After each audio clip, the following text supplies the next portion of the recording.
This is the story of Eleanor, a woman who built a life full of quiet independence, and the moment she realized her own daughter was trying to erase it. It's hard to wrap your head around a betrayal like this until it's standing right in your hallway. The lock on my front door turned, and the heavy deadbolt clicked open. Porch. I was sitting at my dining room table with 6 of my closest friends from our weekly book club. My blood instantly ran cold. No one was supposed to be visiting that afternoon. A man I'd never seen before walked right into my home. He was carrying a polished leather portfolio, and he had a confident, friendly smile on his face like he belonged there. "Mrs. McKinney?" he asked. "I'm Michael Turner. Porch. I'm here for the preliminary walkthrough."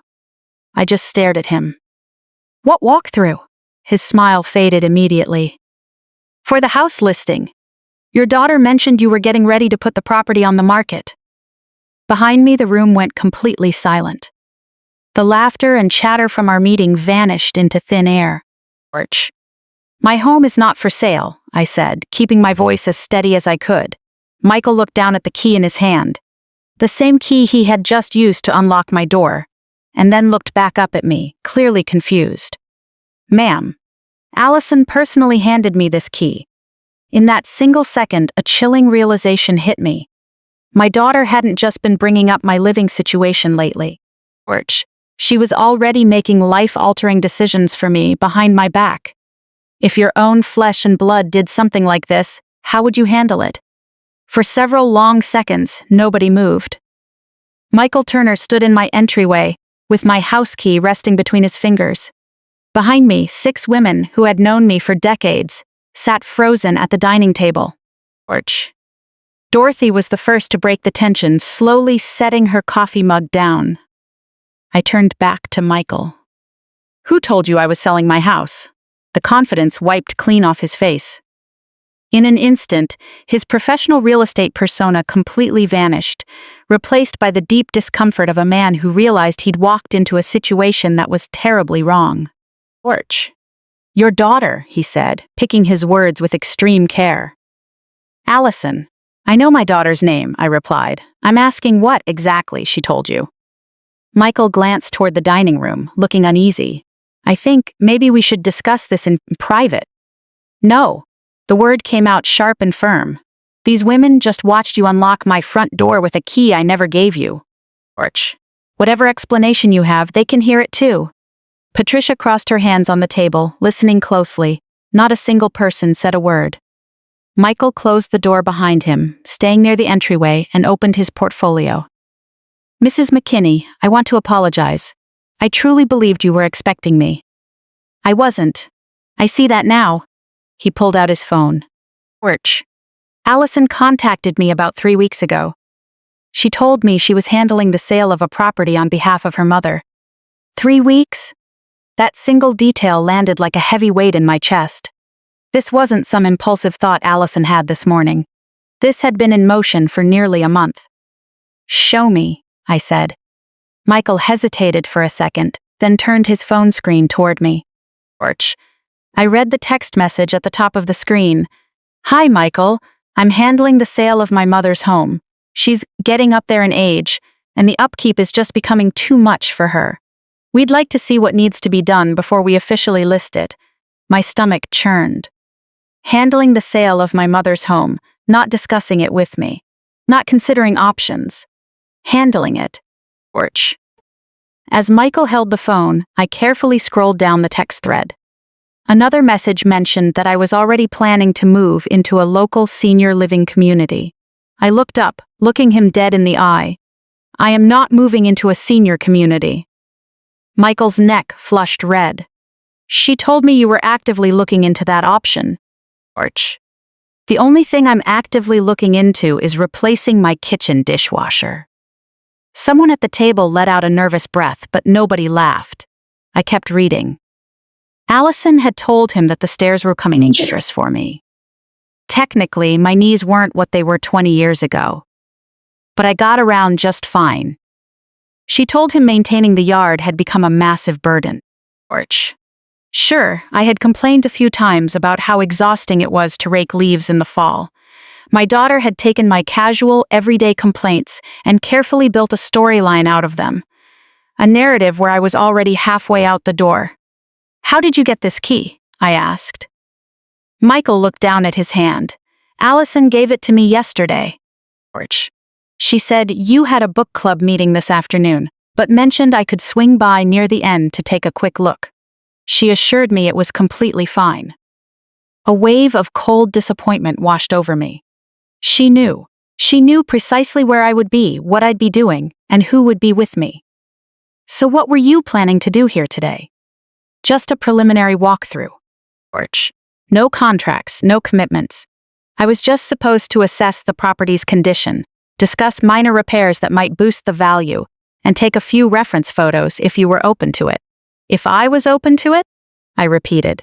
"Did Allison tell you I had agreed to any of this?" Michael paused. "She gave me the impression that you were fully aware of the whole process." It was a careful answer.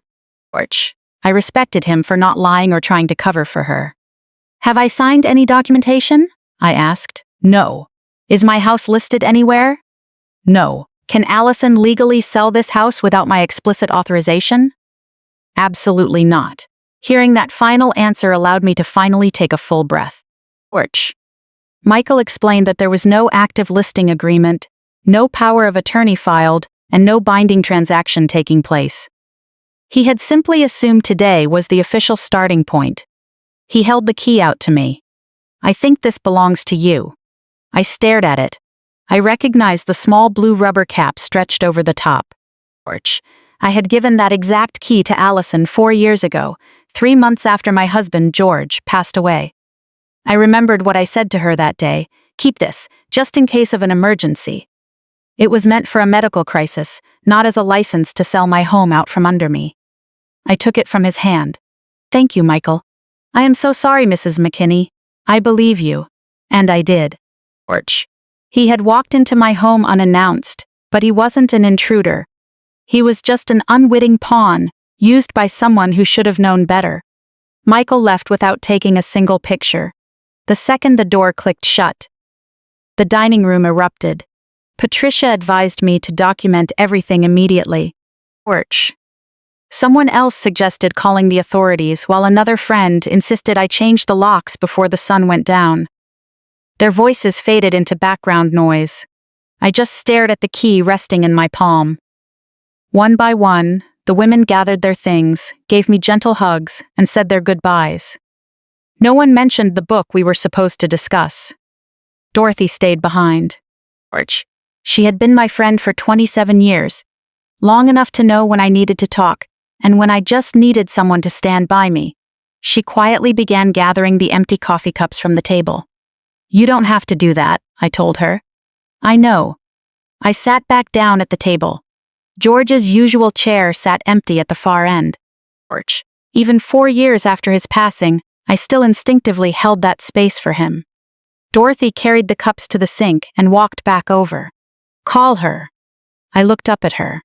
"I'm terrified of what she might say." Dorothy sat beside me.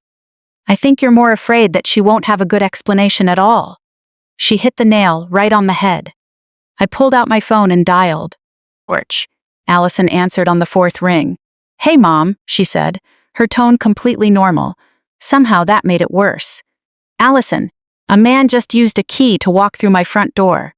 Silence hit the line. It wasn't the silence of surprise. It was the heavy silence of someone who knew exactly what I was talking about. "You knew he was coming," I said. "Mom." "Did you give my house key to a real estate agent named Michael Turner?" Another long pause. "Yes, but let me explain." I closed my eyes. "You gave my key to a total stranger." "He's not a stranger, Mom. He's a licensed professional. He is a stranger to me." Dorothy turned her head to look out the window, giving me a moment of privacy. Allison let out a long sigh. "Mom, I was just trying to get ahead of things." "Get ahead of what? You know this house is getting to be too much for you to manage alone." There it was. No apology, just justification. "You complain about the yard work constantly," she went on. "You hate going up and down the stairs. The property taxes went up again. You're living all by yourself in a huge, empty house." Porch. I live here, Allison. I know that. No, I don't think you do. Her voice turned sharp. I'm just trying to help you make a smart decision before life forces you into one. Who is forcing me? That's not what I meant. Then what do you mean? She launched into a list of reasons. Porch. My knees, the clogged gutters, the furnace that would eventually need replacing, the upstairs bedrooms I rarely used. Every single point sounded logical on its own, but stacked together, it sounded like a closing argument for a case I never agreed to participate in. I am 67 years old, I said. I am not 97. I never said I couldn't handle my own life. Porch. You sent a man into my home uninvited because you decided I was incompetent to make my own decisions. That's not fair, Mom. I almost laughed. Fair. My daughter was trying to talk to me about what was fair. You could have asked me, I said. I brought it up before. No, you hinted about whether I'd ever want to downsize. I told you I wasn't ready. Porch. That should have been the end of the conversation. I was just gathering information. Gathering information doesn't require handing out my front door key. Allison went completely quiet. I looked around the dining room. 22 years ago, George and I painted these walls together. My children celebrated countless birthdays in this room. Porch. When the doctors told us George's treatments were no longer working, this was the room where I held his hand and promised him we'd be okay. To Allison, maybe this was just square footage waiting to be turned into cash. But to me, it was my life. Michael showed me your text messages, I said. What text messages? The ones where you told him I was getting ready to move into a senior facility. Porch. Her breathing shifted. I never said anything was finalized. You told him you were handling the sale of the house. That was just short for managing the process. Short for what? No answer. I got up and walked over to the window. Across the street, a neighbor was walking his golden retriever. A delivery truck pulled away from the curb. Everything outside looked completely ordinary. Porch. But inside my home, something fundamental had shifted. Allison, what else did you tell that man? Still nothing. I waited 5 seconds, 10 seconds, and in that heavy silence I realized something far more alarming than anything Michael Turner had shown me. My daughter wasn't struggling to remember what she had said. Porch. She was calculating how much truth she could tell me without putting herself in a corner. Allison, I'm waiting. Answer me. The quiet dragged on so long I could hear the faint hum of the refrigerator from the kitchen. Finally, she sighed. Mom, this is why I didn't want to talk about this over the phone. Porch. You had no problem talking about selling my house over the phone with a real estate agent. That's completely different. No, sweetheart, it really isn't. I rarely called her sweetheart anymore. Hearing it slip out felt heavy with heartache. I'm coming over, she said. Bring every key you have. Another pause. All of them? Yes. She arrived 40 minutes later. Porch. Dorothy had offered to stay, but I told her I needed to handle this with my daughter alone. Before leaving, Dorothy squeezed my hand and made me promise to call her as soon as we were done. I watched from the living room window as Allison pulled into the driveway. Porch. She stepped out wearing her professional work clothes, holding herself with that familiar air of defensive confidence. The look she always got when she was prepared to explain why everyone else had misunderstood her. She inherited that expression from George, though George usually had the grace to admit when he was wrong. I opened the front door before she could even knock. Come in. Porch. She walked past me, her eyes darting straight toward the dining room. Did everyone leave? Yes. I'm sorry they had to see that. I looked at her. Is that what you're sorry for? She set her designer bag on the kitchen counter. That's not what I meant. Then tell me what you actually meant. She reached into her purse, pulled out 2 keys, and set them on the marble island. Porch. One was the spare front door key. The other went to the side door through the laundry room. Seeing them lie there made my stomach knot. I remembered handing them to her right after George died, terrified that I might fall or face an emergency with no way for anyone to reach me. Those were for emergency access, I said. I know. Porch. Clearly, we have very different ideas of what constitutes an emergency.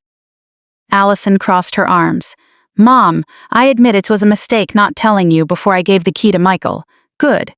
At least we agree on one thing. But the bigger issue hasn't changed. There it was. The inevitable justification right behind the half apology.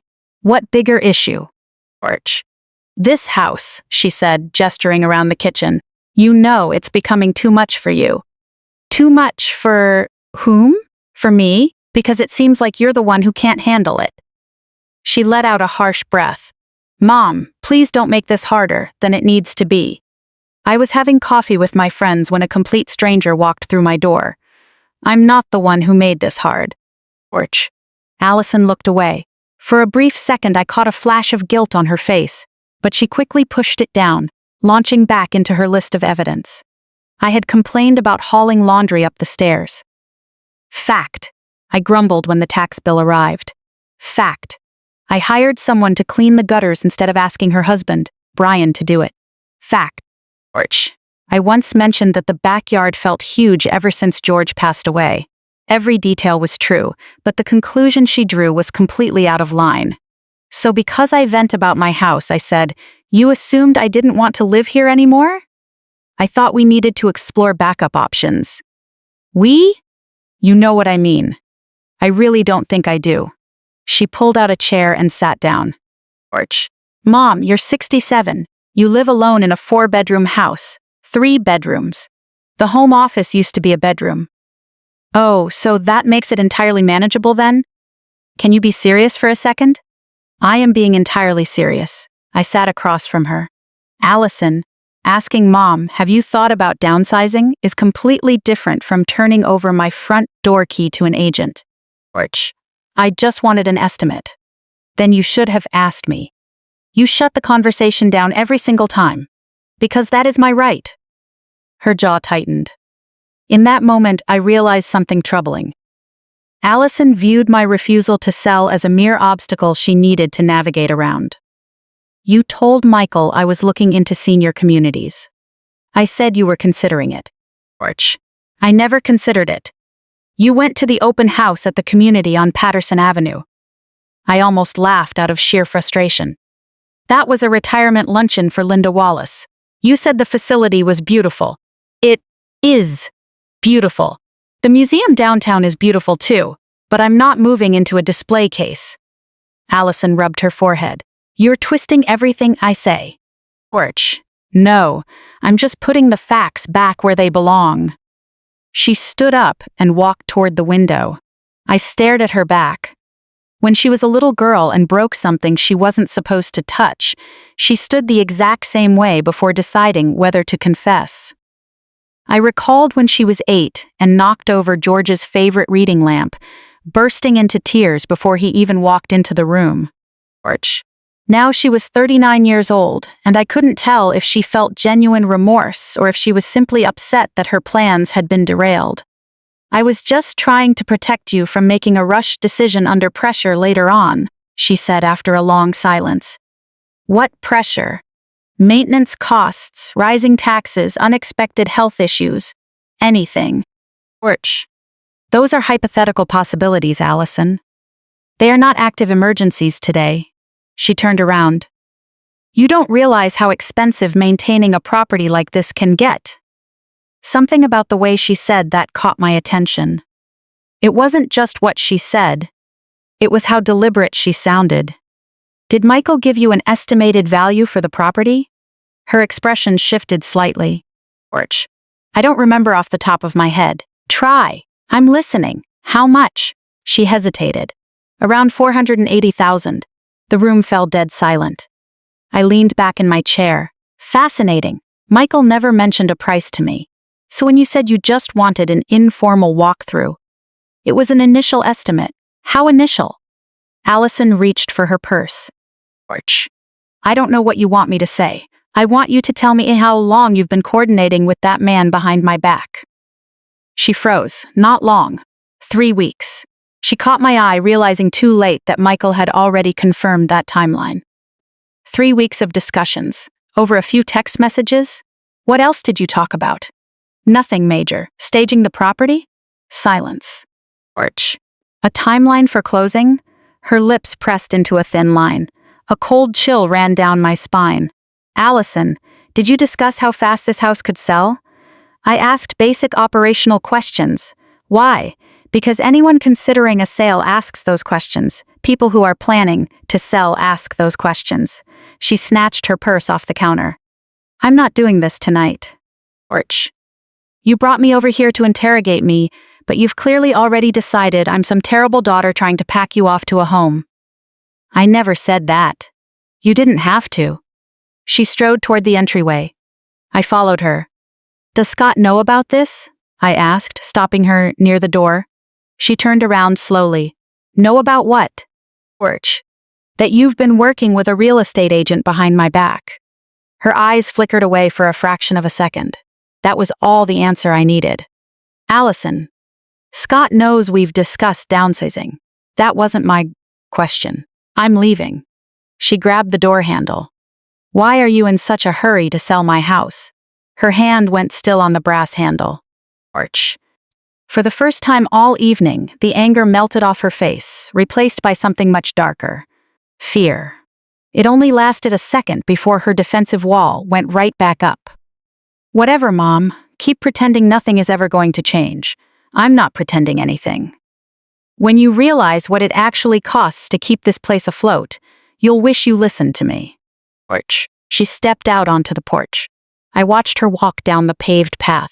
Allison. She stopped but didn't turn around. You forgot something. I held up the 2 keys she had placed on my counter earlier. You gave me these back. She glanced over her shoulder. Right. Conspicuously, Michael had a 3rd one. Her face went pale. The key Michael handed me had a blue rubber cover. Porch. The 2 keys Allison handed me were plain, standard brass. 3 keys, not 2, which meant somewhere along the line, another copy had been made. Allison looked at the keys in my hand, then looked at me. You had a duplicate made for Michael without telling me. Yes. How many other copies are out there? None. That's all of them. I wanted to believe her. Porch. But less than 2 hours ago, I would have sworn on my life that my daughter would never hand my house keys to a complete stranger either. She left without saying another word. I locked the deadbolt behind her. Standing in the foyer, I stared at the keyhole. For the first time since George died, the house didn't just feel big. It felt exposed. Porch. Before heading upstairs, I walked through every room, checking the windows and locks. Nothing was missing. Nothing had been moved. But I knew I was calling a locksmith first thing in the morning, and after that I needed to figure out just how far Allison's planning had gone before Michael Turner ever stepped foot on my porch. Because one question kept echoing through my mind. Porch. My daughter claimed she was doing this to protect me from future hardships, so why did it feel like she needed to sell my home to save her own? The truth has a way of unraveling, piece by piece, until you're forced to look at what's right in front of you. An hour later, my longtime friend Patricia arrived at my door, carrying 2 blueberry muffins, and enough firm resolve for both of us. Porch. Patricia worked as a paralegal for 32 years before retiring.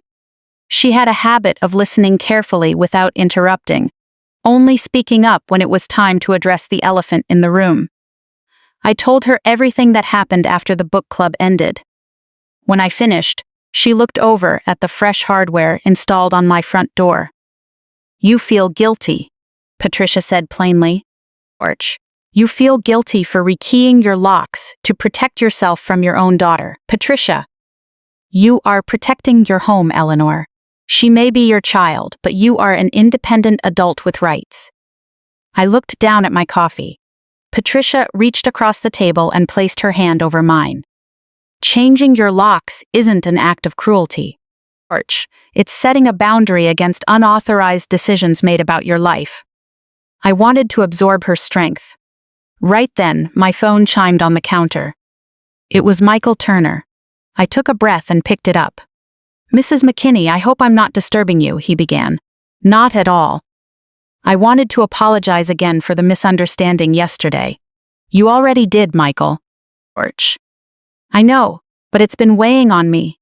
He sounded genuinely troubled. Michael explained that after leaving my home, he went back through his entire communication log with Allison. Even with a key provided, I should have verified directly with the property owner before stepping onto the premises, he admitted. I appreciated his professional honesty. Then he added something that caught my attention. Also, I wanted to ensure there was no confusion regarding the comparative market analysis I prepared. The what? He paused. The market analysis report for your property. When was this prepared? Last week. I sat up straight. Patricia noticed immediately. Who requested that report, Michael? Allison? Yes, ma'am. And you sent it to her? Yes. What did it contain? Michael hesitated. It was an estimated price range based on recent comparable sales in your neighborhood. It wasn't a formal bank appraisal. Your daughter wanted to know what a realistic listing price would look like if you decided to move forward. That explained where Allison got the $480,000 figure. How much else did the two of you discuss? An uncomfortable pause came over the line. Quite a bit, Mrs. McKinney. I gripped the phone tightly. Michael, I need to see every piece of written communication regarding my property that you are authorized to share. Understood. He promised to speak with his managing broker and email the records over right away. 25 minutes later, an email arrived in my inbox. Patricia moved her chair next to mine as I opened the attached file. It contained pages of text message screenshots and email threads. At first glance, they seemed almost routine.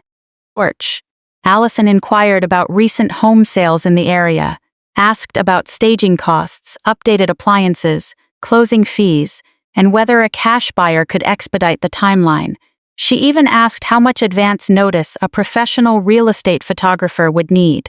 With every scroll, a sinking feeling settled deep in my stomach. This isn't someone casually asking about market values, Patricia noted quietly. No, it isn't. I kept reading. One exchange directly addressed the fact that I was still living in the house. Michael had written, "Before we schedule any photography or walkthroughs, I'll need to coordinate directly with your mother and have her sign the standard listing agreement." Allison replied, "Understood." She gets overwhelmed by big changes, so I'm trying to handle all the logistics and details before bringing her into the loop. I read that sentence 3 times. Before bringing her into the loop. The homeowner. The sole owner of the property. Me. Patricia rested a reassuring hand on my shoulder. Keep reading. Another message caught my eye. Michael had asked if I was fully committed to relocating. Allison's response was detailed. My mother has an emotional attachment to the house because my father passed away a few years ago. Rationally, she knows downsizing is the practical choice, but she resists when things become real. I'm just trying to avoid unnecessary drama. Unnecessary drama. My mind raced back to when Allison was 23. Her first apartment lease fell through, and she moved back home for 6 months, while George and I helped her get back on her feet. When she married Scott, we covered the wedding expenses. When her first child was born, I spent 3 solid weeks at her house cooking, cleaning, and taking care of the laundry. I never kept score. That's what parents do. But somewhere along the line, my daughter had reframed my feelings as a mere inconvenience to be managed. Then I saw the sentence that changed everything. Michael asked, "Will your mother be comfortable with me dropping by for an initial walkthrough on Thursday afternoon?" Allison replied, "Once she understands what's happening, my mother won't be an issue." My breath caught in my throat. Patricia let out a quiet sigh. "Oh, Eleanor, not once she agrees.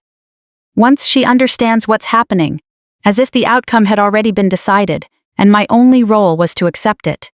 I pushed the laptop back and stood up, walking over to the kitchen sink. Outside, bright sunlight illuminated the backyard. The bird feeder George had mounted on the maple tree was still swinging gently in the breeze. A cardinal landed briefly before taking flight again. "I raised her in this house," I said softly. Patricia stayed quiet, listening. I taught her how to ride a bike on that driveway. My voice shook. Porch.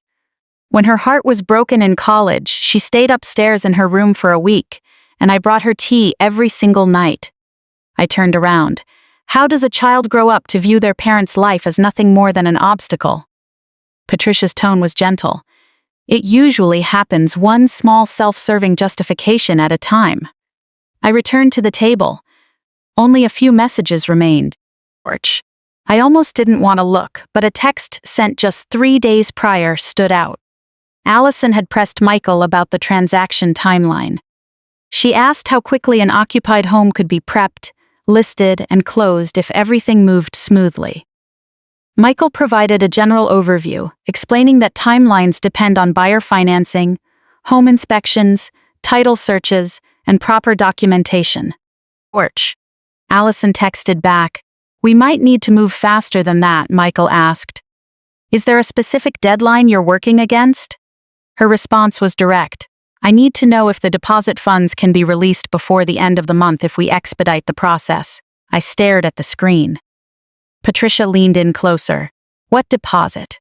I have no idea. Porch. Did she mention buying a property, starting a business, or paying off a debt? Nothing. She hasn't said a word to me. I reread the sentence carefully. The deposit funds, not a deposit. A specific sum of money that Allison assumed Michael would understand from their prior conversations. Porch. Suddenly, her desperate rush, the unauthorized key, the secret market analysis, the inquiries about cash buyers. It all pointed towards something urgent. It wasn't just that she thought I'd be comfortable in a smaller home. My daughter was facing a hard deadline, and she was counting on the equity in my home to meet it. My phone sat right beside the laptop. Porch. For a split second, I wanted to call her immediately and demand an answer. Patricia reached out and gently stopped my hand. Don't. Why not? Because yesterday you confronted her without facts and she deflected. Today you have documented evidence. She pointed at the printed paper. Before you give her another chance to spin the story, figure out exactly what you're dealing with. Porch. She was right. Instead of dialing her number, I created a secure folder on my computer, saving every email and screenshot Michael had provided. Then I printed out the page containing that final text message. The printer hummed as the paper slid into the tray. I picked it up and read the words standing alone on the white page. Porch. I need to know if the deposit funds can be released before the end of the month if we expedite the process. Ever since Michael Turner unlocked my door, I had been asking myself why my daughter wanted me to sell my home. But looking at that paper, a far more serious question took its place. What financial commitment had my daughter made using money that wasn't hers to promise? Porch. I barely slept that night. Every time I closed my eyes, those words repeated in my head. Released before the end of the month. At 3 a.m, I gave up trying to rest and walked downstairs. The house always felt different at night. Porch. George used to joke that when everything went quiet, old houses started talking. The pipes settling, the floorboards creaking, the steady hum of the refrigerator. I made a cup of tea and sat at the kitchen table, remembering Allison when she was 7 years old. She used to be terrified of thunderstorms. Porch. Whenever lightning flashed outside, I'd hear her small footsteps pattering down the hallway before she crawled into bed between George and me, pulling the covers up to her chin. The little girl who used to seek safety in this house had grown into an adult willing to compromise it. The next morning, I called my financial advisor, Arthur Vance. Porch. Arthur had managed George's and my affairs for over 20 years. He was thorough, cautious, and intensely protective of his clients. Eleanor, Arthur answered warmly. Good to hear from you. How are things? Arthur, I need you to check something for me immediately. His tone shifted to professional focus. Of course.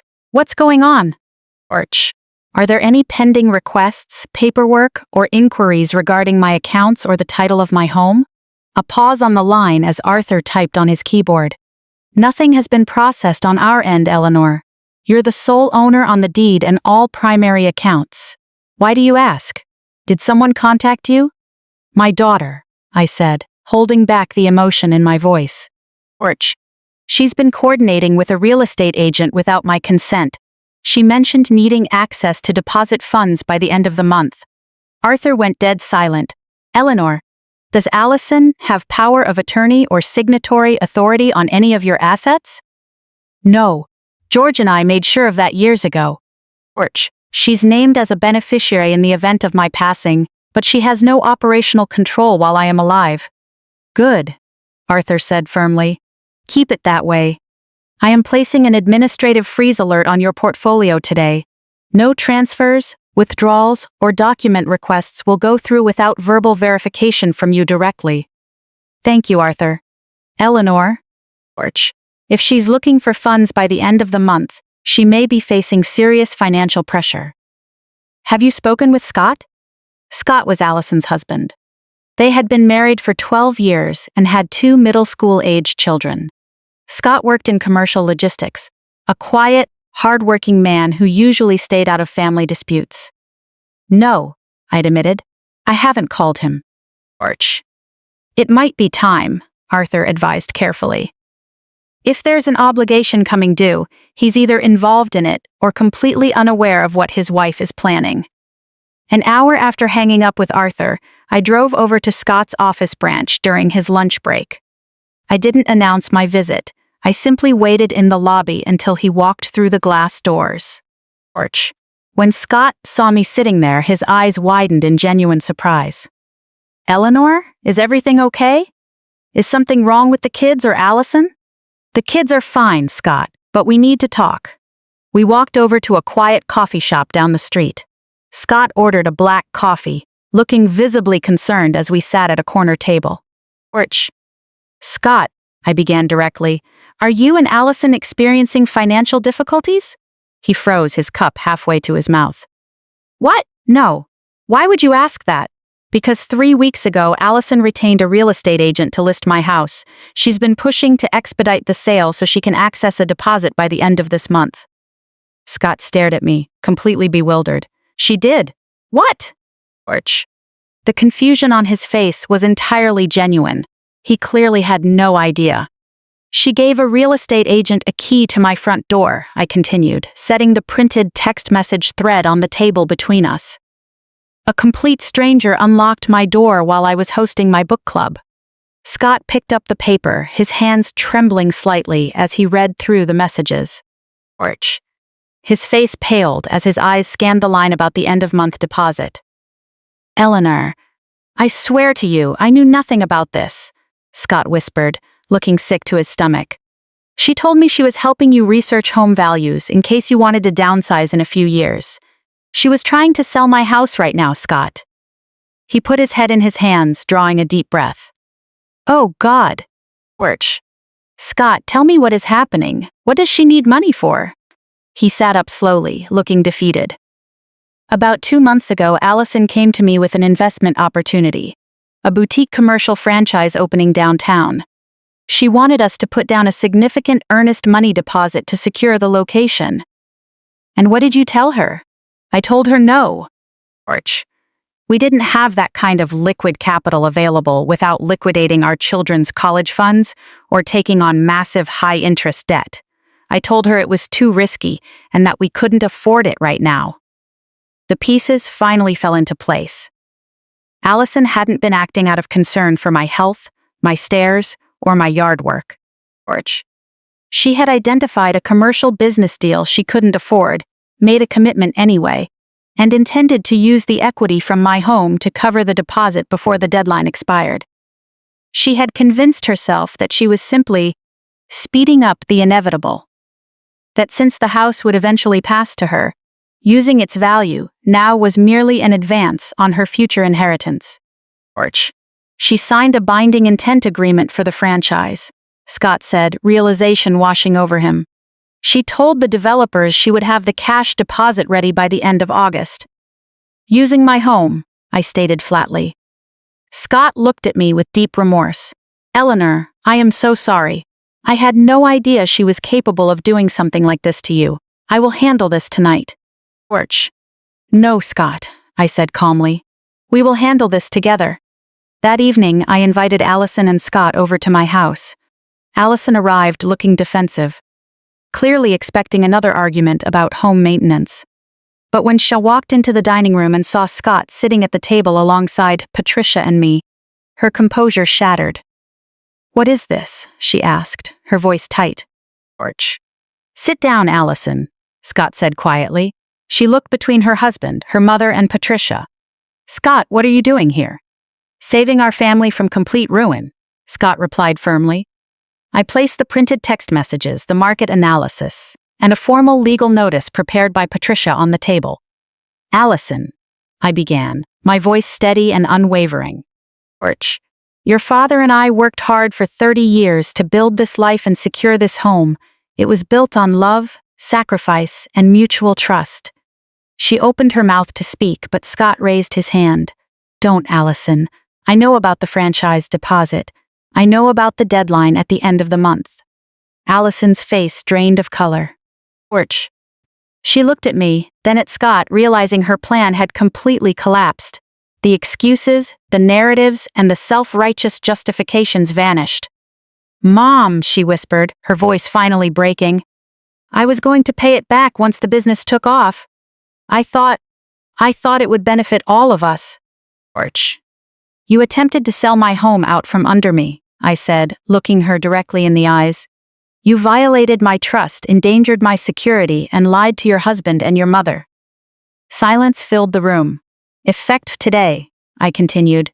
"Arthur Vance has placed a complete lockdown on all my assets. The locks on this house have been changed. Porch, you no longer have emergency access, and you will not have any involvement in my financial or property decisions." Tears began streaming down her face. But for the first time, they weren't tears of anger. They were tears of real accountability. "Scott and I will deal with the commercial developers tomorrow," I added. "Porch, you will withdraw from that contract, accept whatever financial penalties are incurred from your initial down payment, and take full responsibility for your choices." Allison sat frozen, bowing her head as the weight of her actions finally settled on her. Justice within a family doesn't always come from a courtroom. Porch. Sometimes it comes from standing firm, setting unbreakable boundaries, and refusing to allow betrayal to hide behind the guise of concern. My house remains mine. The oak trees in the yard still drop their leaves every autumn, and I still rake them at my own pace. Porch. And while the wounds from that betrayal will take a long time to heal, I sit at my dining room table, knowing that my life, my home, and my dignity remain entirely in my own hands. There was a night during a terrifying summer storm years ago when she whispered to me, "Mom, promise me the house won't let anything bad happen to us." I kissed her forehead and told her, "This house is strong." Porch. I catch myself thinking about that moment a lot now. That sweet little girl who believed our home was an invincible shield grew into a woman who thought she could decide when I should be forced out of it. That's the part that cuts the deepest. I don't want to hate my daughter. I don't even want to suspect her. But trust is a fragile, strange thing. Porch. It can weather heated arguments, periods of distance, and deep disappointments. The one thing it can't easily survive is waking up to realize the person you raised has been quietly arranging your life behind your back. By 9 o'clock the next morning, I knew exactly who I needed to call. My son, Brian. Brian lives in Charlotte, North Carolina, with his wife, Melissa. Porch. At 42, he inherited his father's patience and my habit of keeping worries tucked away out of sight. He's a CPA, which means he rarely reacts to anything emotionally, until he's asked 3 clarifying questions and found a piece of scratch paper to make notes. He picked up right away. "Hey, Mom, you busy? You're never busy." That's his standard running joke with me. Porch. Normally it makes me smile, but that morning it nearly brought me to tears. "I need to ask you something about Allison," I said. His tone shifted in an instant. "What happened?" I walked him through everything with Michael. The phone line went completely quiet for a long moment. "She handed a real estate agent the key to your house?" he asked. "Yes. Without asking you first?" "Yes." Porch. That makes no sense, Mom. She claimed she was just trying to help. Brian released a slow, heavy breath. Okay, look, that's obviously way out of line, but maybe she just panicked about you living in that big house all by yourself. I closed my eyes. There it was again. Concern. Everyone seemed so eager to wrap Allison's behavior in a neat little package labeled love and care. Orch. Brian, she told that agent I was actively getting ready to put the place on the market. Another pause. She also told him I was looking into moving into a senior living facility. Well, you have mentioned downsizing before, Mom. I've also mentioned winning the lottery, Brian. Have you seen me buying scratch-offs? That quieted him down fast. Orch. Then I brought up the email trail, the questions about professional staging, the discussions about cash buyers, the closing timelines, and finally that text message asking about the deposit. Brian, stop trying to find excuses for what she did. Mom, forward those emails to me. I will. Don't sign a single thing. I haven't. And don't agree to anything just because she claims it's urgent. Orch. I have no intention of agreeing to anything. Silence stretched between us. Then he said something that caught me completely off guard. She called me, he admitted. When? A few weeks ago. My hand tightened around my coffee mug. What did she want? She asked if you'd mentioned anything to me about selling the place. My heart rate spiked. And what did you tell her? Orch. I said you just casually complain about the stairs being a hassle and that maybe down the road you'd want something smaller. And what did she say to that? Brian hesitated. She said, Mom's basically ready. She just needs a little push to accept it. I stared blankly at the kitchen wall. Orch. Basically ready. Another carefully chosen phrase designed to twist my normal hesitation into silent permission. Why didn't you mention this to me? I asked. Because I honestly didn't think it was a big deal.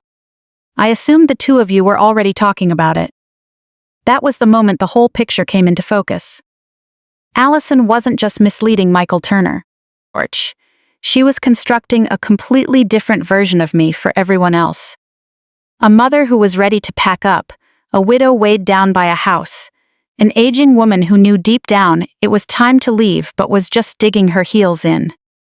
If she could convince enough people that this version of me existed, she probably figured I'd eventually give in and accept it too. Orch. After hanging up, I walked upstairs to the small room George used as his study. I keep all our important home records locked in a filing cabinet in the corner. I pulled out everything: the deed, property tax statements, insurance policies, old mortgage payoff confirmations. George paid off the rest of our mortgage 6 years before he passed away. I still remember that dinner vividly.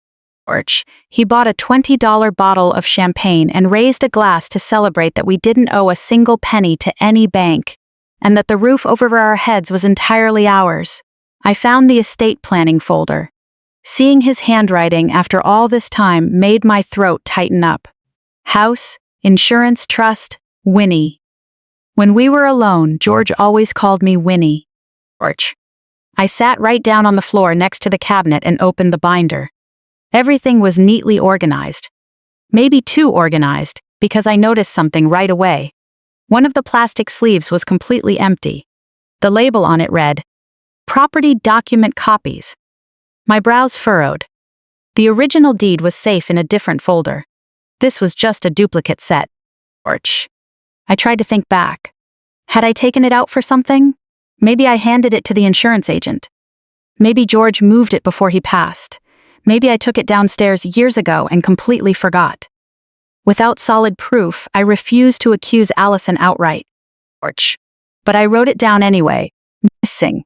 Duplicate property documents. Patricia taught me well. Written records hold far more weight than simple suspicion. My phone rang again. It was Brian. Mom. I just thought of something. His voice sounded different now, sharper and far more serious. What is it?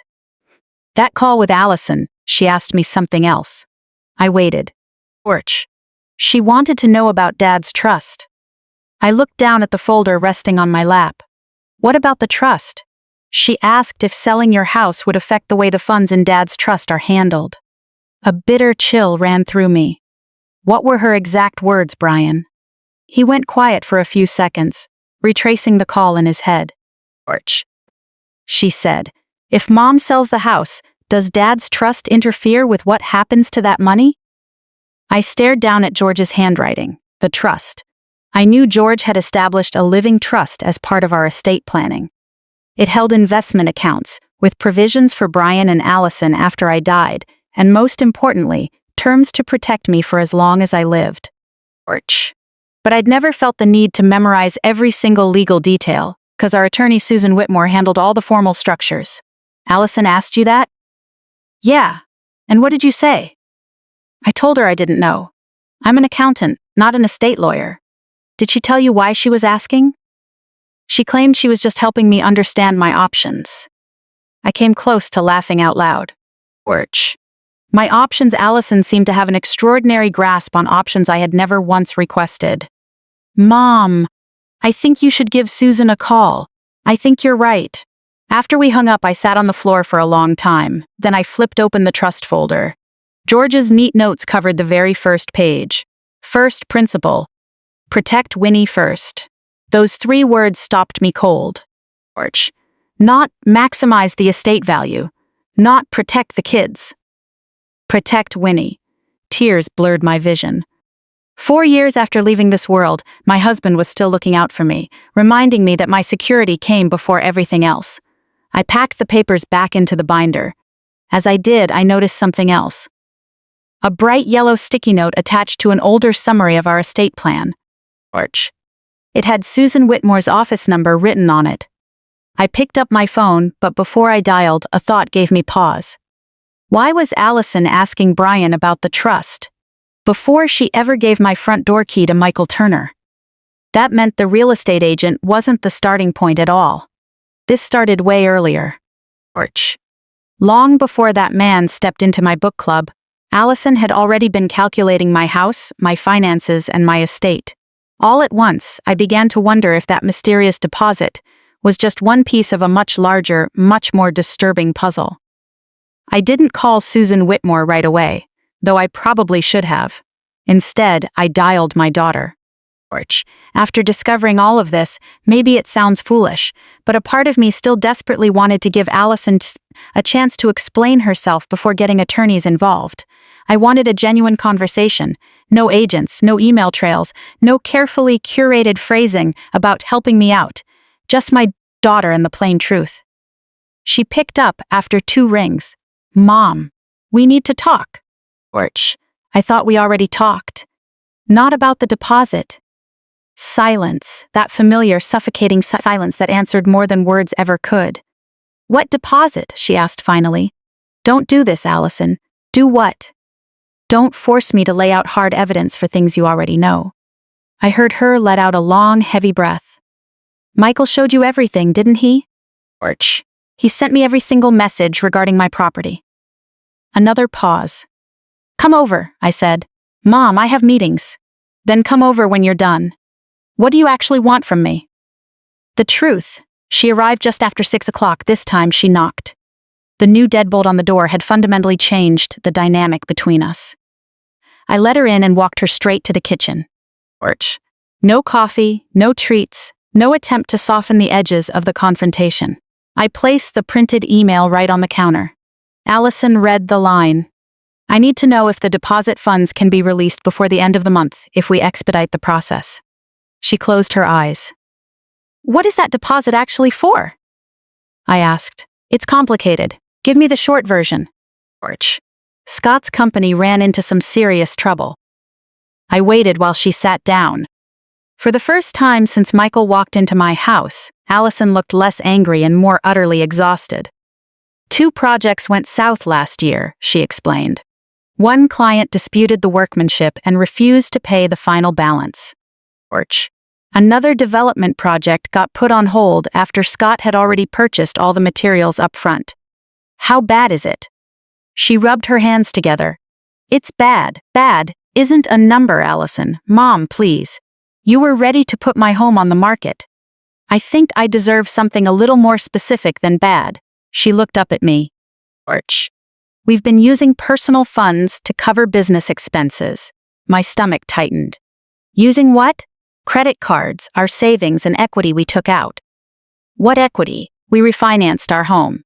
I sat down across from her. I knew Allison and Scott lived well. They had a 4-bedroom house, a custom stone fireplace, a finished basement, and a kitchen they had renovated just 2 years ago. I'd never asked how much any of it cost. Sometimes parents confuse staying out of their children's business with assuming everything is fine. How much debt are you carrying? She shook her head. I don't want to get into every single number. Fine.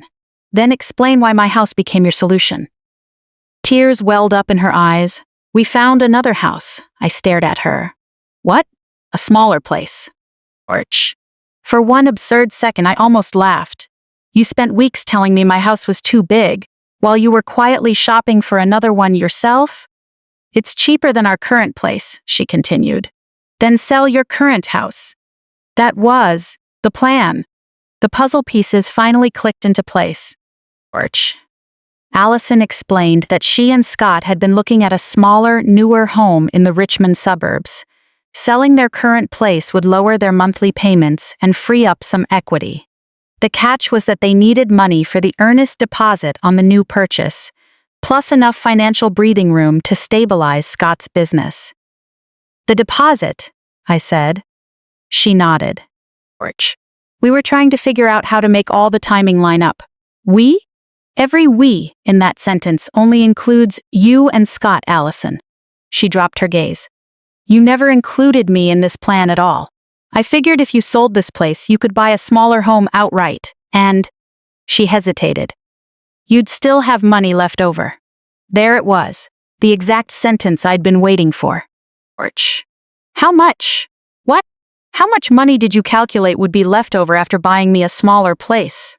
Mom, I wasn't trying to take your money. Then why were you discussing a $480,000 listing price with an agent? She didn't answer. I leaned in closer. How much? Her voice dropped to a whisper. Maybe, around $200,000 left over after you got a new place. A wave of cold certainty washed over me. My daughter had mentally sold my home, bought me a replacement, and counted the leftover cash. All without my involvement. And then what? We were going to ask you for help. Ask? Yes. Ask. After.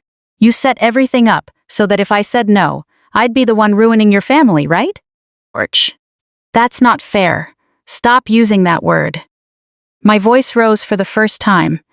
You handed my spare key to a stranger. You told a real estate agent I was moving. You discussed cash buyers and closing dates with him.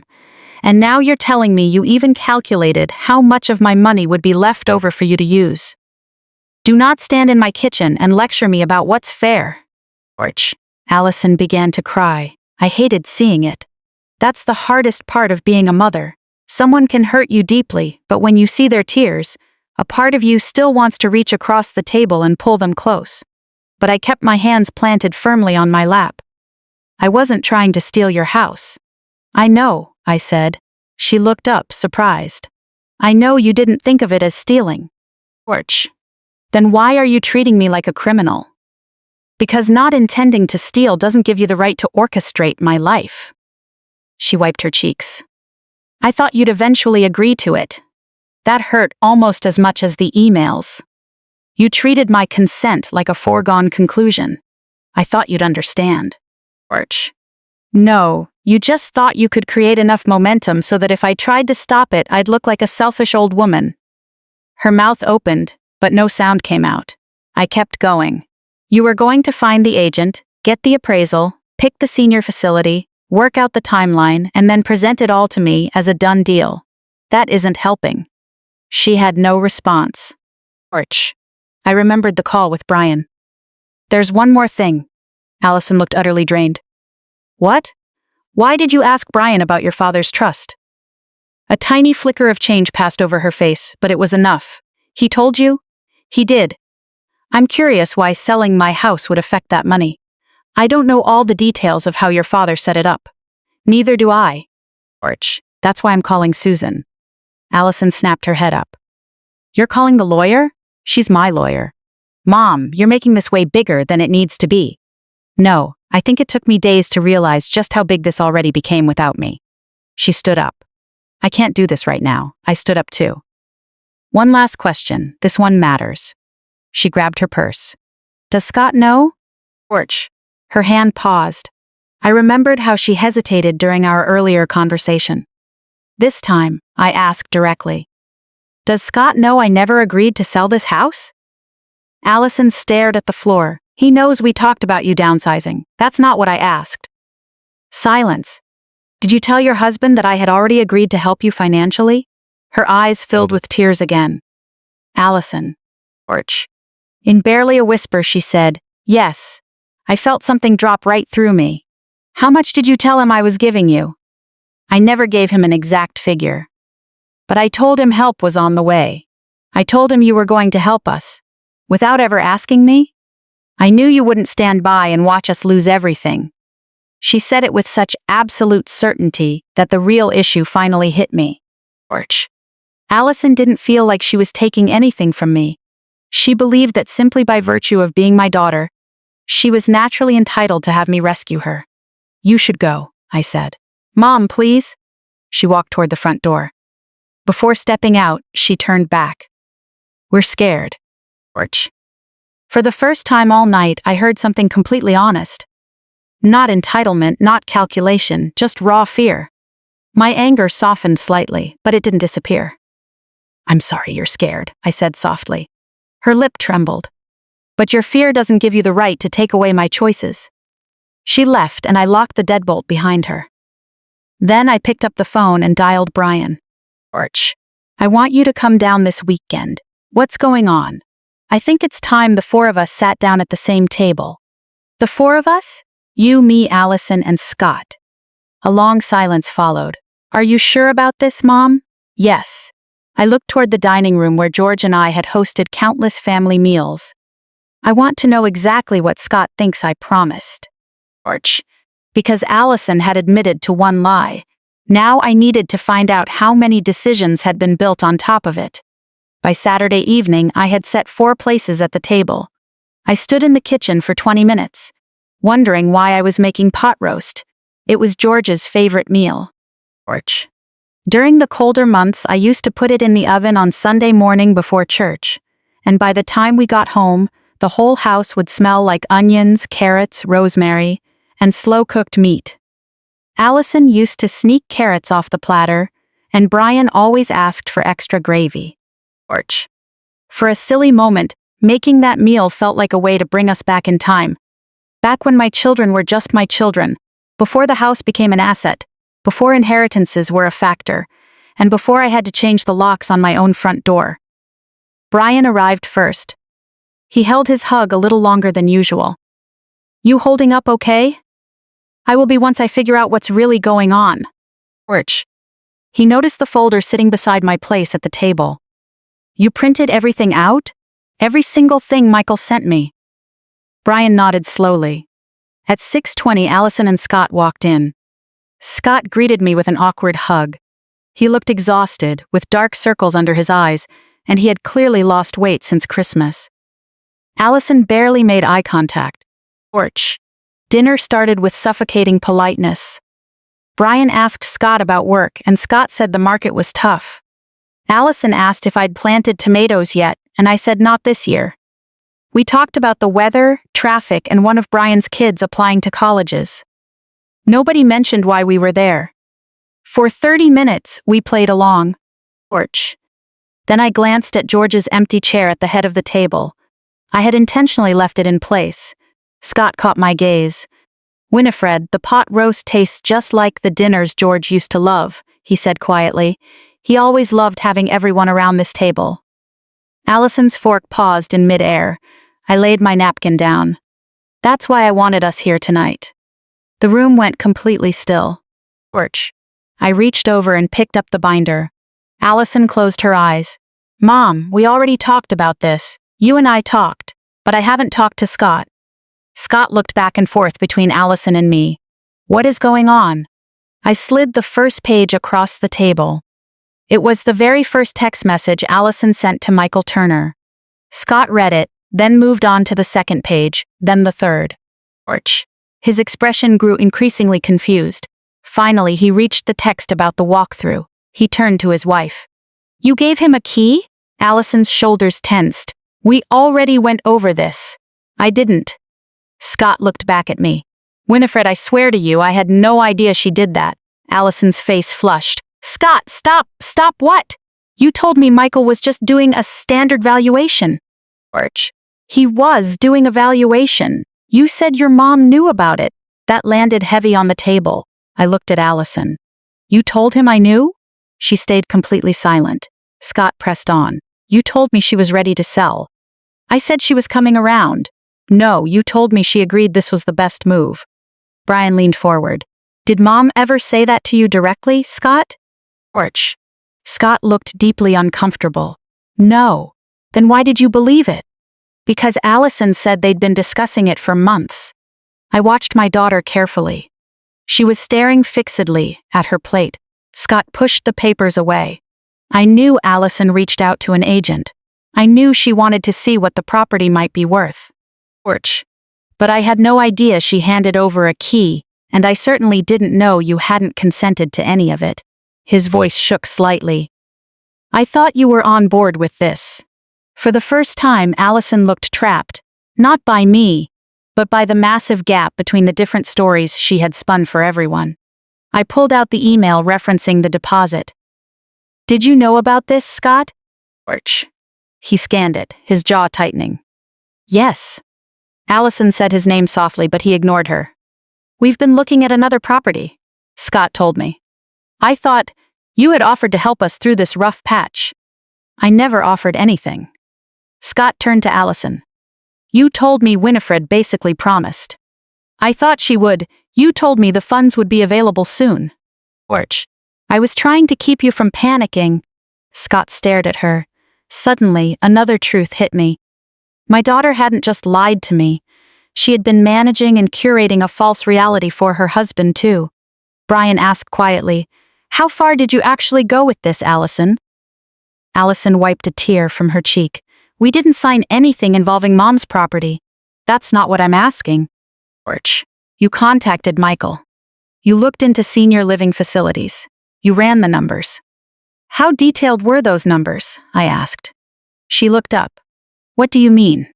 "You calculated what kind of house I could afford after selling this one. You calculated how much would be left over. You calculated how much you could take to cover your debts." Allison shook her head. "George, you're making it sound terrible." "It is terrible." Her expression hardened again, and then she said something she knew would sting. "If Dad were here, he would have helped me." Nobody moved. Even Scott looked stunned.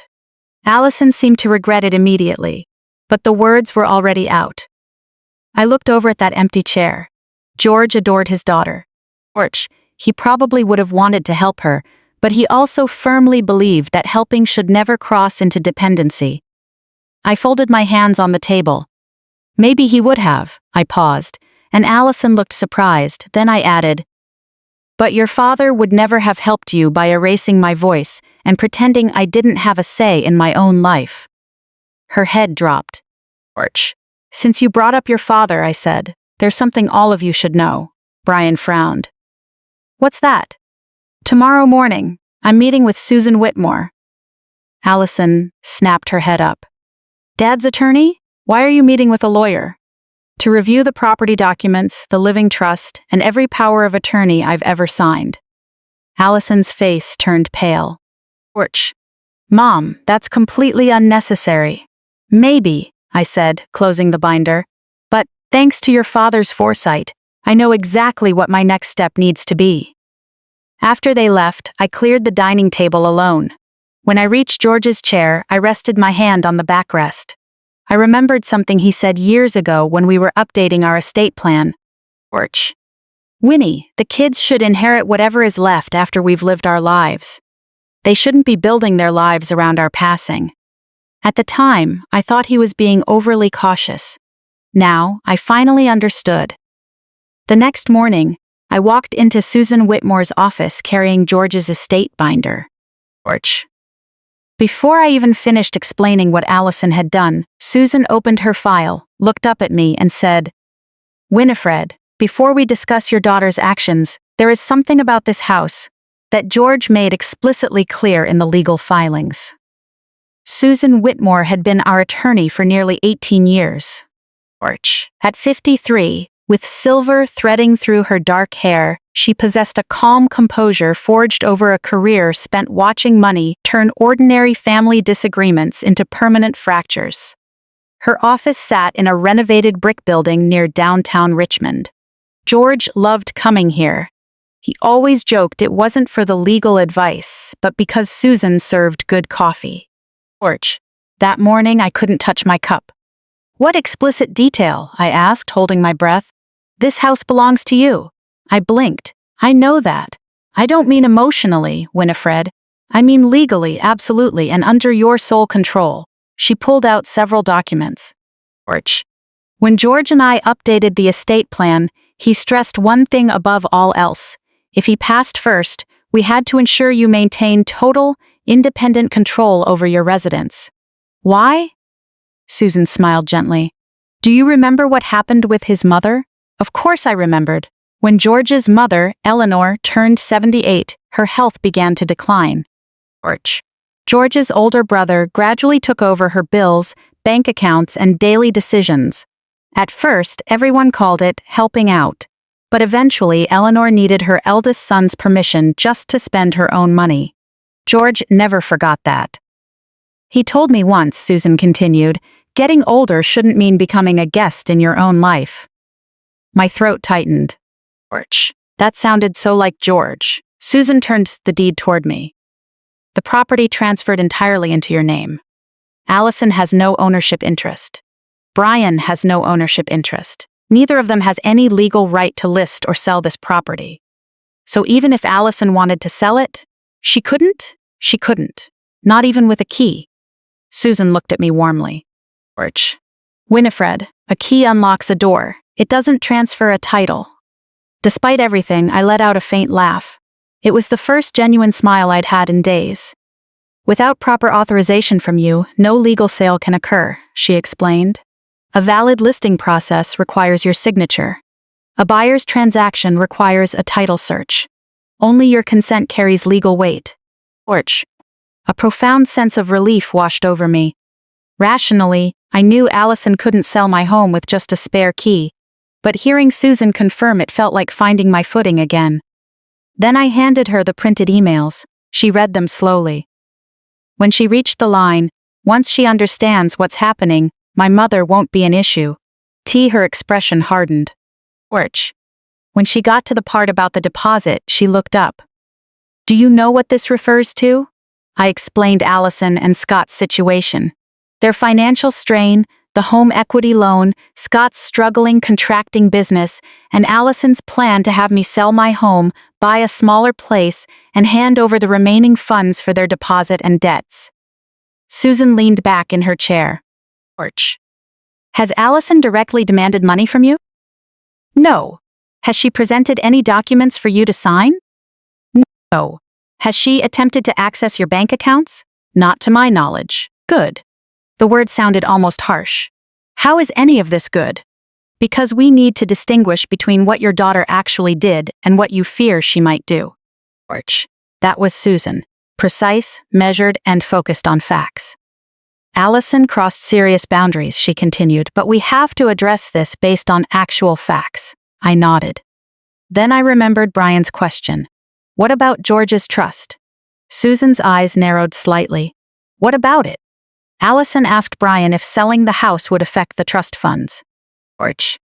Susan stayed quiet for a moment before opening another section of the folder. "The family trust and this house are separate entities." She showed me a summary.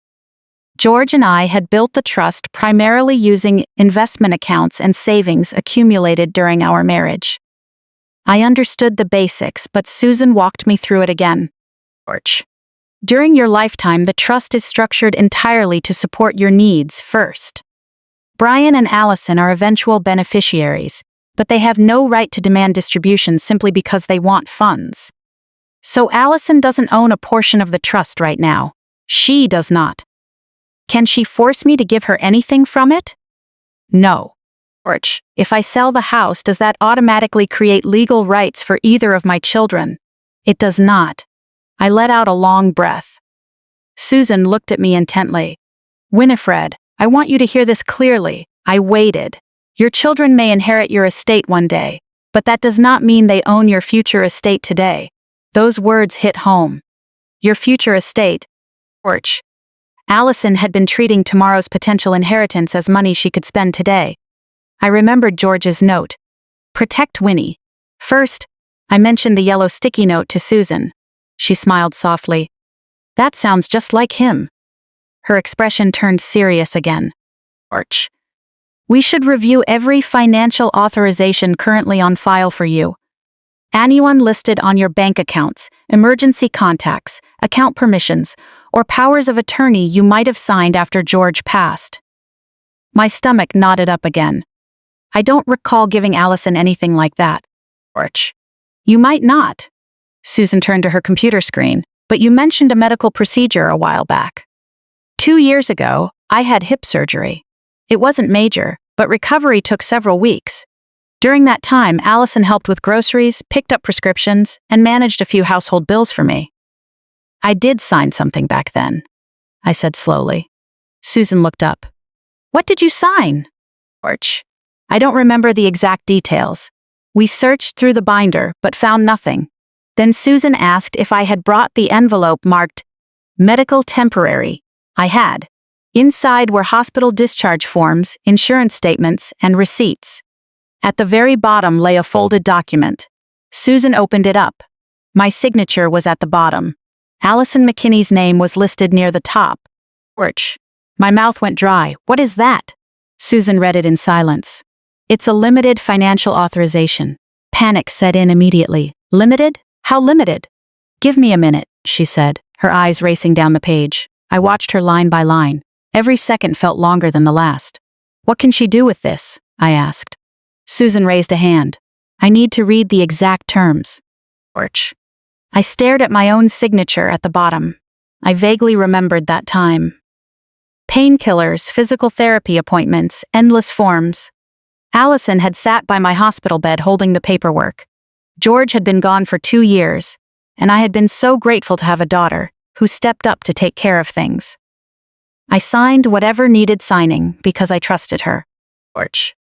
What rights did I actually give her? I muttered. Susan finally raised her head. There are some restrictive clauses here. Can she sell my house? I didn't say that. Then can she? Winifred, let me finish reading the document. My hands began to tremble. Susan reached across the desk to steady me. Don't jump to the absolute worst-case scenario. That was easier said than done. Suddenly, a memory resurfaced. During my recovery, Allison had needed copies of some financial records. Bank statements, insurance paperwork, property documents. The missing copy from George's folder flashed in my mind. Maybe Allison hadn't taken it recently after all. Maybe she had gotten it legally 2 years ago. Which meant she might still have copies of files I'd completely forgotten she possessed. Susan turned to page 2, then page 3. I studied every micro-expression on her face. Finally, she circled a paragraph with her pen. Right here. What is it? An expiration provision. I leaned forward. Susan didn't answer right away. Instead, she pulled the document closer and reread the circled text. Then she looked up at me.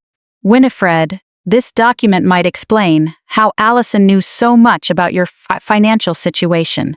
My heart sank. But before you panic, there is one very important thing you need to understand about the power you gave her. I stared at the signature at the bottom. 2 years ago, I had signed that paper believing my daughter was helping me heal.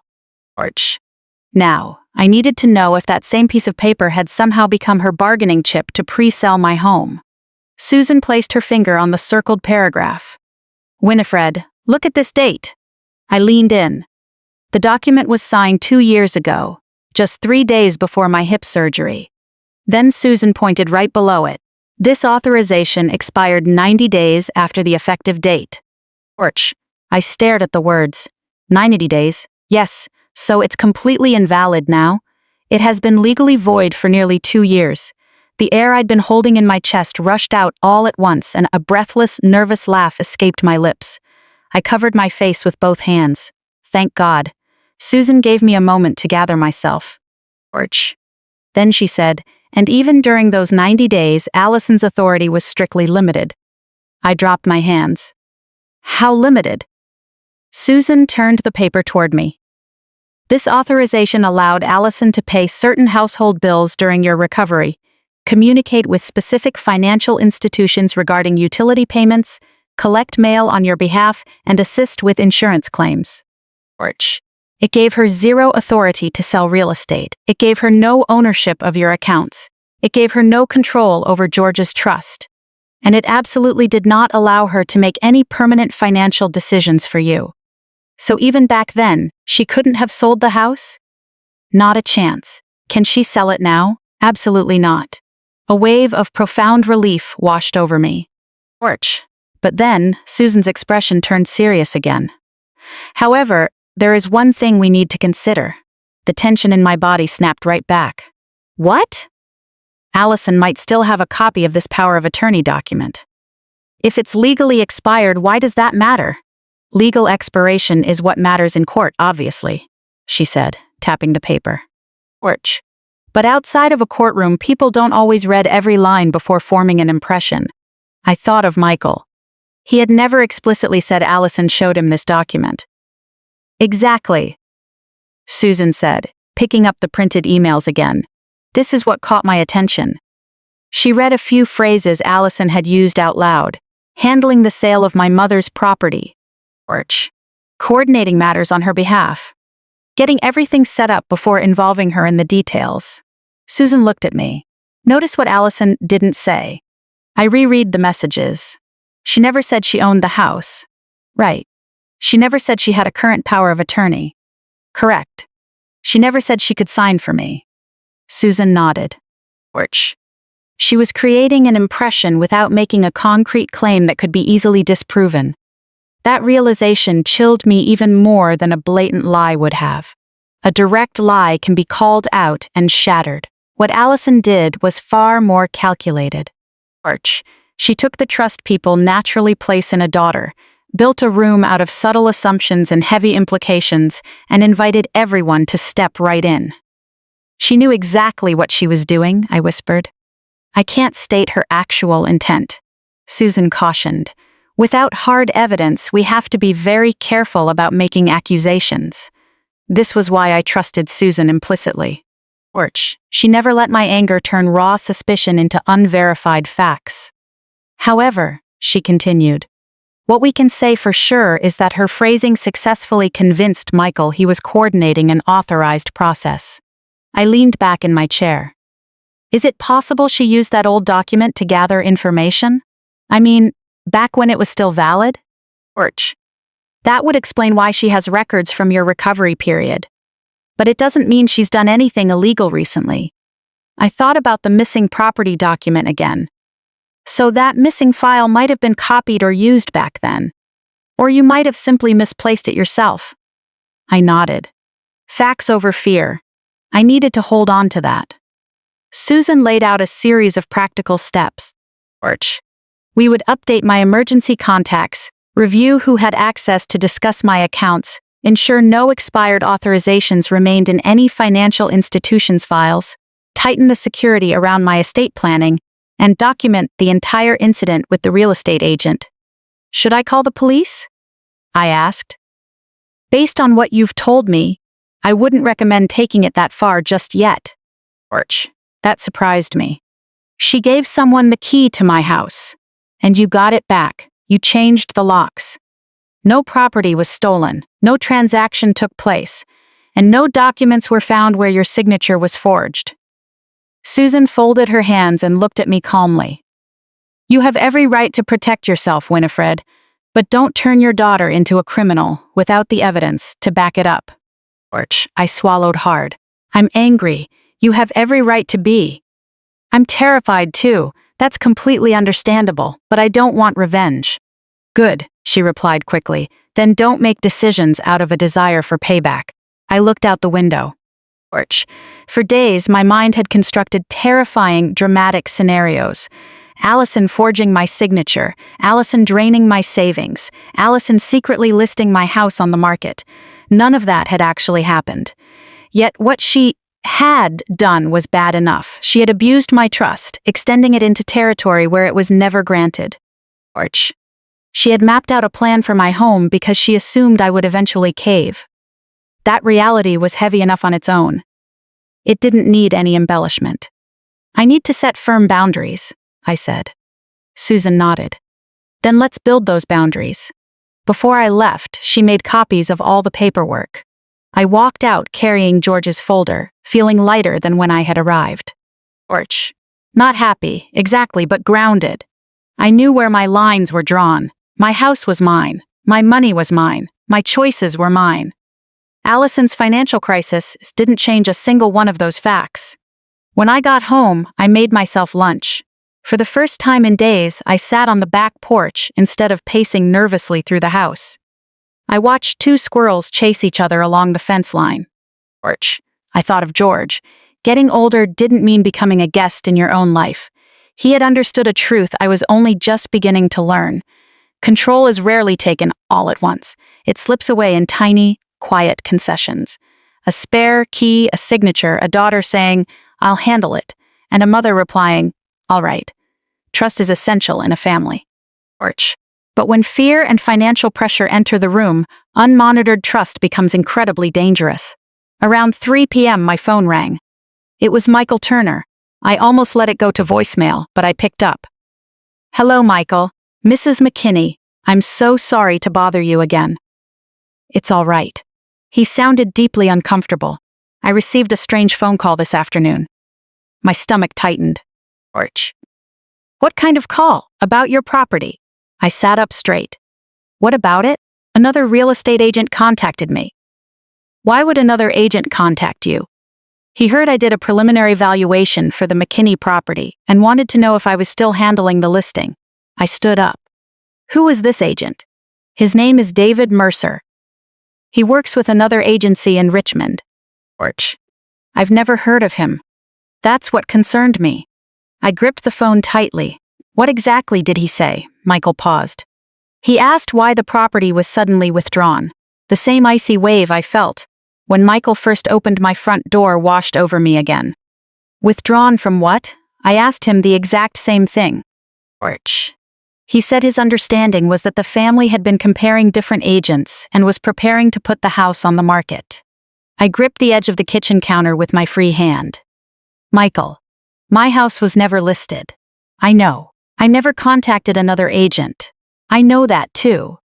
"Then who did?" Michael didn't answer right away. He didn't have to. I already knew. "Allison." Porch. I closed my eyes. How many real estate agents did my daughter actually reach out to? I don't know. That answer sent a chill through me. I thanked Michael and hung up the phone. For several long seconds, I stood completely still. Susan had told me not to fabricate crimes where none existed. She was right, so I stuck to the facts. I didn't assume Allison had forged any documents. Porch. I didn't assume she had signed anything. I didn't assume my house had actually been listed. Instead, I focused on what I knew for certain. Michael Turner was not the only agent who knew my address. My daughter had clearly reached out to at least one other professional, which meant the 3 weeks of text messages I'd seen were only part of the picture. I called Susan back. Porch. She picked up right away. "What happened?" "There's another agent." Silence. Then Susan asked calmly, "Did you contact him?" "No." "Does Brian know?" "No." "What about Scott?" "I don't know." "And Allison?" I looked through the doorway toward the front door with its brand new lock. "I think it's time I find out." Porch. If Michael Turner was just one of several options she was shopping around, my daughter wasn't just gathering information. She was looking for an executioner to carry out a decision I had never made. I didn't call Allison that afternoon. This time, I resisted the urge to confront her before I had all the facts. Porch. Susan had taught me something crucial in less than 2 hours. Facts first, emotions second. So, I called Michael back. "Can you give me David Mercer's contact information?" I can give you his office number. But Mrs. McKinney, I want to be clear. I have no idea what passed between him and Allison. It's fine, Michael. I won't ask you to guess. He gave me the number. George. Before hanging up, he said, "For what it's worth, I'm truly sorry you have to deal with this." Me too. David Mercer answered his direct line himself. He sounded younger than Michael, energetic, though slightly confused when I introduced myself. Winifred McKinney. Yes, the homeowner, I said, placing deliberate emphasis on the word homeowner. There was a pause on the line. George. Then his tone became guarded. How can I help you, ma'am? I understand you spoke with my daughter regarding my property. Another pause. Yes, ma'am. Did I ever authorize you to represent me in selling my home? No. Did I ever sign any documents? No. Did you ever communicate directly with me? No. A small weight lifted from my shoulders. Then what exactly happened? George. David explained that about 2 weeks ago, Allison had contacted him. She wanted an estimate of what the house might sell for in the current market. She asked how fast homes in our neighborhood were moving, whether minor cosmetic updates would significantly boost the price, and whether an empty house would sell faster than an occupied one. I closed my eyes. Did she tell you I wanted to sell? George. She said you were planning to downsize. Planning, that was your impression, but did she ever explicitly state that I had agreed to this? David hesitated. She didn't use those exact words, no. There it was again. The exact pattern Susan had spotted. Allison rarely made direct, falsifiable claims. Instead, she constructed a room full of unspoken premises and invited everyone to step right in. George.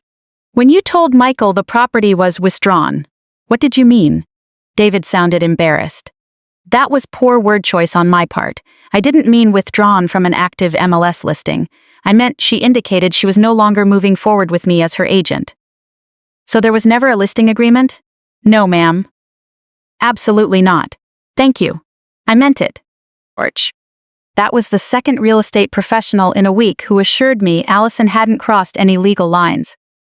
Emotionally, though, the picture was getting uglier by the second. After hanging up, I wrote down every detail. Michael Turner, David Mercer. 2 real estate agents, 2 market valuations. Questions about staging. Questions about timeline. Questions about selling an occupied property. George. I called Susan and walked her through the details. She listened quietly. No forged documents, she asked. No. No listing agreements? No. Good. I'm starting to hate that word, I admitted. Susan offered a gentle laugh. I know, but every piece of evidence showing your property is legally secure is good news. What should I do now? George. Keep documenting everything and decide what boundaries you want to establish with Allison. That was the hardest part.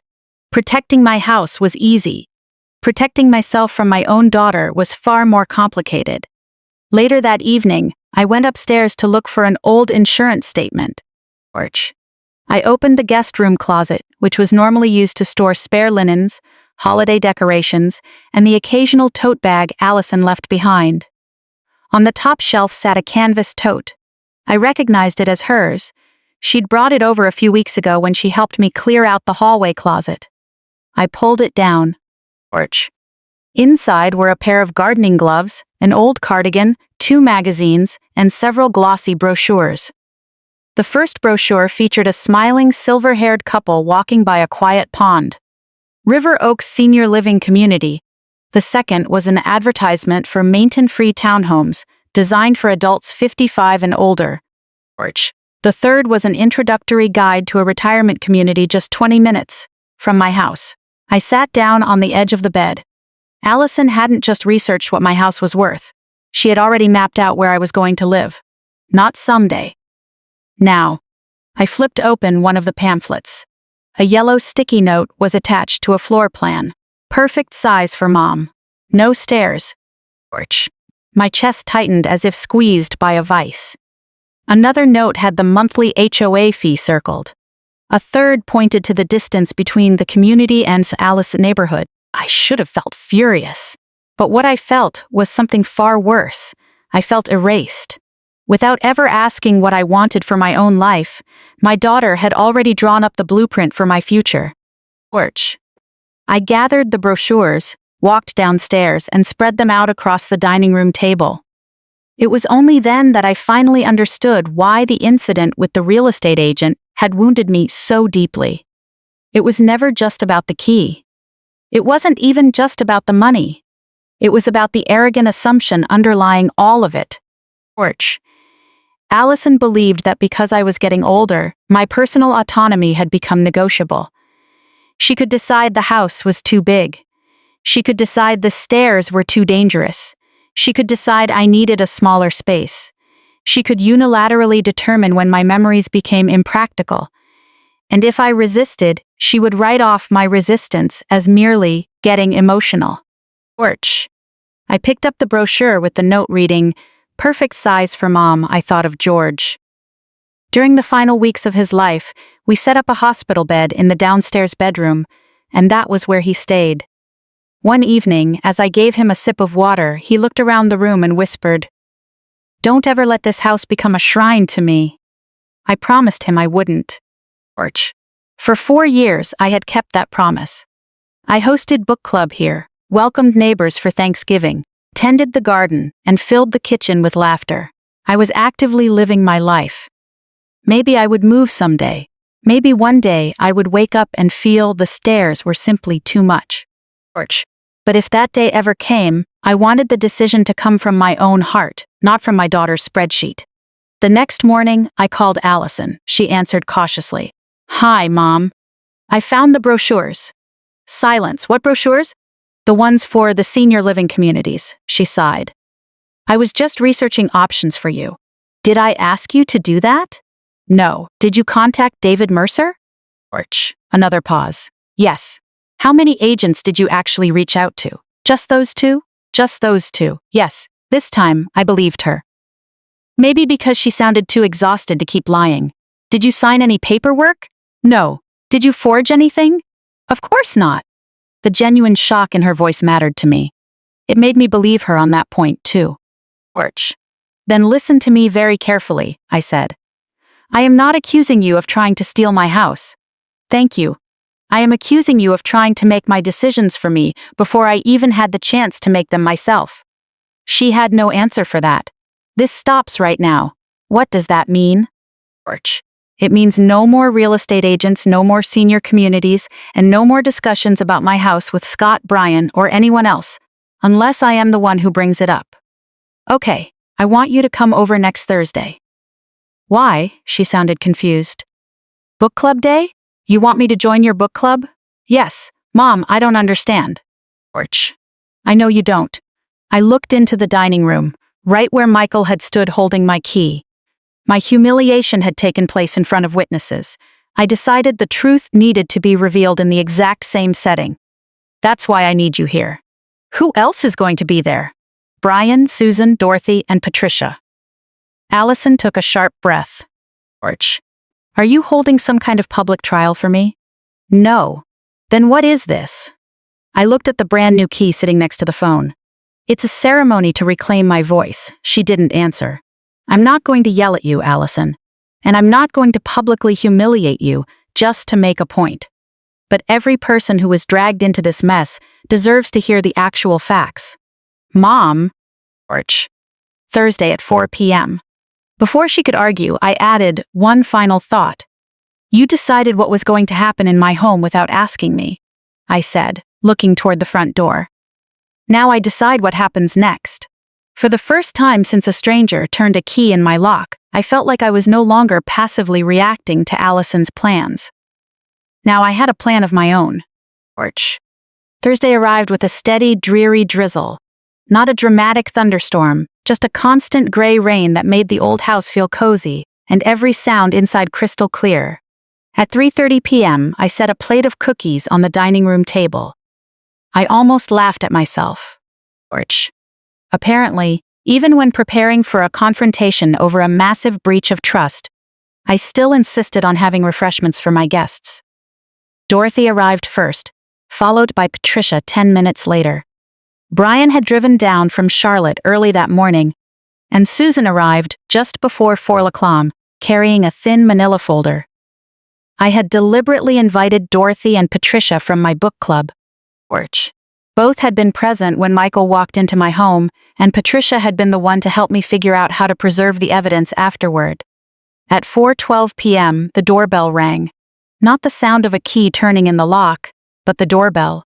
That distinction meant everything. I opened the door. Allison stood on the porch holding a black umbrella. "Hi. Come on in." Porch. She walked inside and immediately noticed everyone gathered around the dining table. When her eyes met Susan's, her entire posture stiffened. "I thought this wasn't a trial." "It isn't," I said. "It certainly feels like one."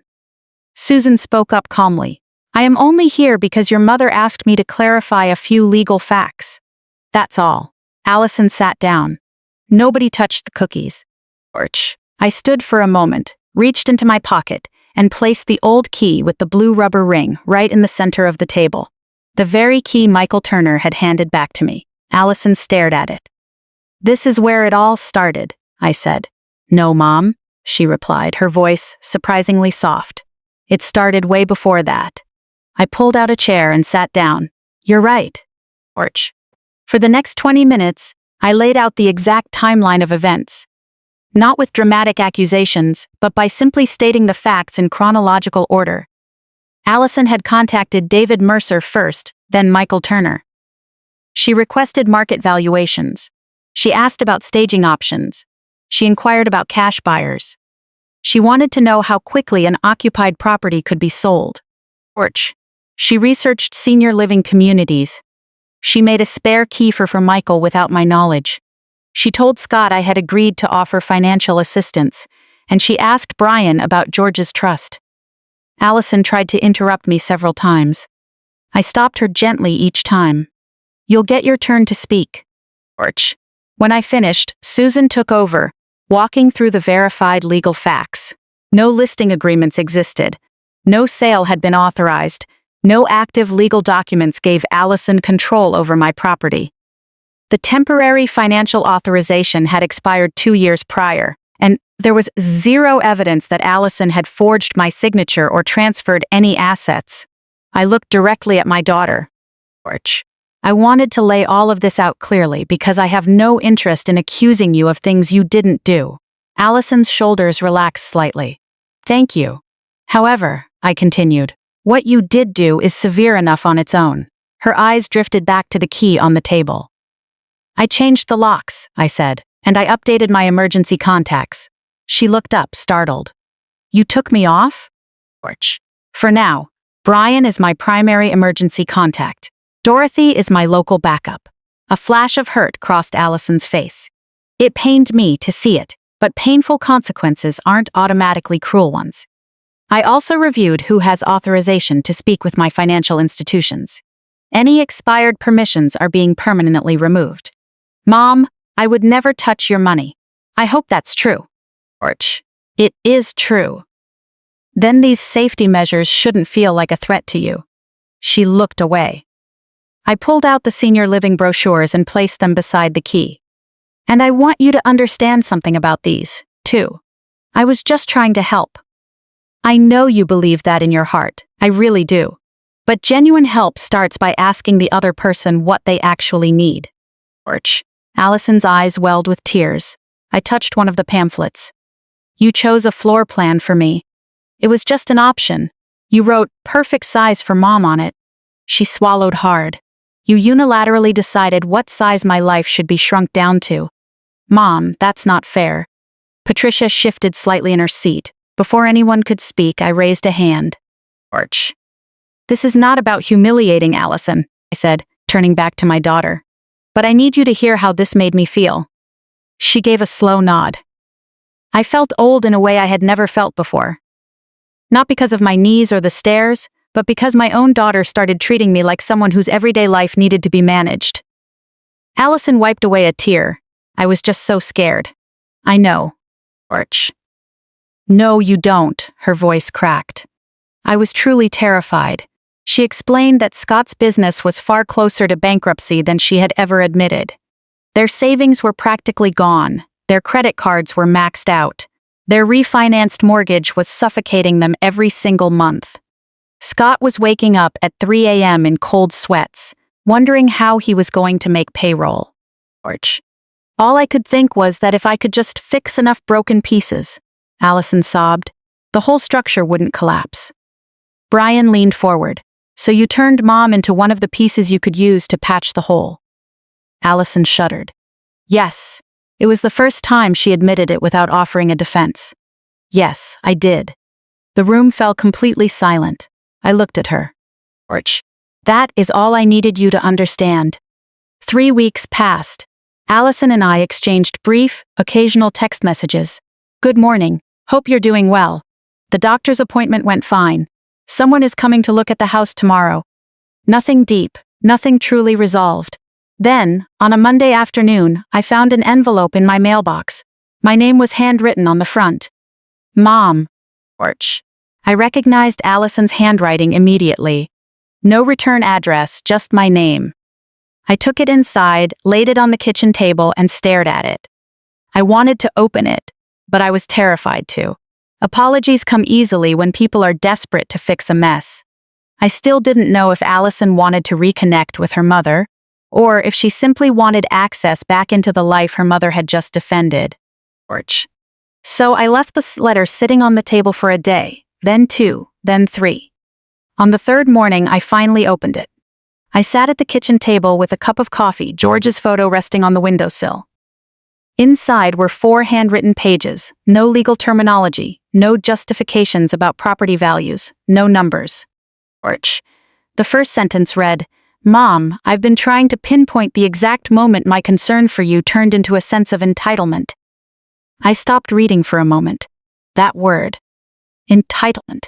Not a misunderstanding, not an innocent mistake, not good intentions gone wrong. She had finally called it what it truly was. I kept reading. Allison wrote that after Scott's business began to struggle, she became obsessed with preventing their lifestyle from falling apart. At first, she cut back on expenses. Then she reshuffled money between accounts. Then she researched ways to lower their mortgage. But every solution was just a temporary band-aid on a gaping wound. That was when her mind turned to me. She remembered my offhand complaints about the stairs, the yard, the property taxes. She took those complaints and reframed them as permission. Getting older should never mean fading into the background of your own life. We may all need extra help eventually. Someone to drive us around, maintain the yard, decipher complicated paperwork, or sit with us at doctor's appointments. But accepting assistance is never the same as surrendering your voice. And if you're a parent, remember this. Saying no to your adult children doesn't mean you've stopped loving them. Sometimes, saying no is the greatest act of love, forcing them to take responsibility for their own lives. I could have sold my house to save Allison. Maybe that would have solved her immediate crisis, but it would have created a far more dangerous dynamic. She would have learned that fear justified trampling over my boundaries.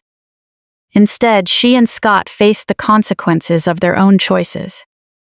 And because I didn't let my anger turn into revenge, we kept the door open to rebuild our relationship. Forgiveness doesn't mean handing over a new key the very next morning. It means keeping your heart open while someone does the hard work of earning back your trust. That is the crucial difference between forgiveness and boundaryless permission. One frees your spirit, while the other dictates who gets to control your life. If you were in my shoes, would you have given Allison a key again? Or is that a boundary you would have kept in place forever? Let me know your thoughts in the comments. I'd love to hear from anyone who has had to draw hard lines with the people they love most. Tell me where you're watching from and what time it is where you are. If this story resonated with you, please give it a like and subscribe for more stories about family, betrayal, dignity, and the strength it takes to protect your life without losing your heart.